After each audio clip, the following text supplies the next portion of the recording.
Story 6th. The day she left the door open. The rain tapped gently on the old tin roof like a memory that wouldn't fade. Inside, a home stood frozen, silent, heavy, waiting. She stood in the doorway, a girl, 15, shoulders hunched beneath a hoodie, a small bag slung over one arm. Her name was Soria. Her eyes were tired for someone so young, not from sleepless nights, but from years of feeling invisible in her own home. Across the room, her father sat at the wooden table, a bowl of rice untouched, steam still rising, curling in the quiet. They didn't speak, not yet. The air between them was filled with everything unsaid: regret, pain, and something softer, deeper, love buried beneath years of silence. Finally, Soria opened her mouth. The words trembled like they were stepping out into the storm, too. "I'm leaving." Her father looked up, eyes wide. But he didn't move, not a word. Just the sound of the rain and the slow ticking of a dusty clock behind them. The morning had started like most others. Soria in the kitchen, washing a single bowl. The smell of old lemongrass clung faintly to the air, like a ghost from happier days. Her mother used to fill this house with laughter and soup, dancing between spices, humming old Khmer lullabies. But her mother was gone now, 2 years ago. And when she left, something else left with her. Her father stopped cooking, the fridge filled with takeout, the warmth disappeared. The conversations faded until they vanished altogether. Soria looked at her bag under the table, packed the night before. No one knew, no one asked. She rubbed her thumb along the worn zipper. Part of her wanted him to say something, ask why, tell her to stay. But she already knew he wouldn't. Because that's how grief works sometimes. It doesn't scream. It just forgets how to speak. Her father, Mr. Dara, sat alone in the small living room. The plastic on the couch crackled beneath him as he leaned forward, flipping through an old photo album. He stopped at a picture of Soraya, 7 years old, missing front teeth, a paper crown on her head. Her mother holding her hand, laughing. Back then, she followed him everywhere. Her tiny hand always wrapped around one of his fingers. Now she barely looked at him. He stared at the photo. "I don't know how to reach her anymore," he whispered, as if the photo could answer. The walls around him were thin, but the distance between them was thicker than stone. He walked down the hall to her room, stopped outside the door, raised his hand to knock, then dropped it. Inside, Soria sat on her bed, headphones off, staring at the door. She heard it. She always did. The knock that never came. The words that never followed. In the stillness of her room, Soria picked up a pen, a scrap of paper. She wrote, "Dad, I'm not running away. I just can't breathe here.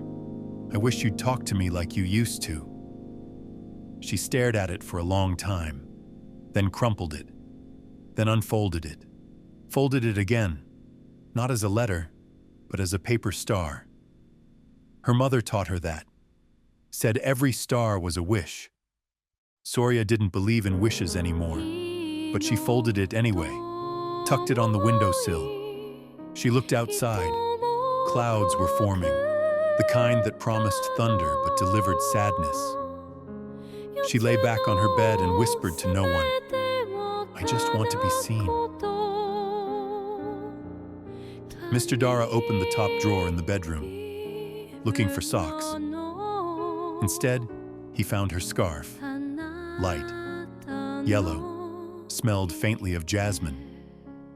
He sat on the edge of the bed, holding it to his chest.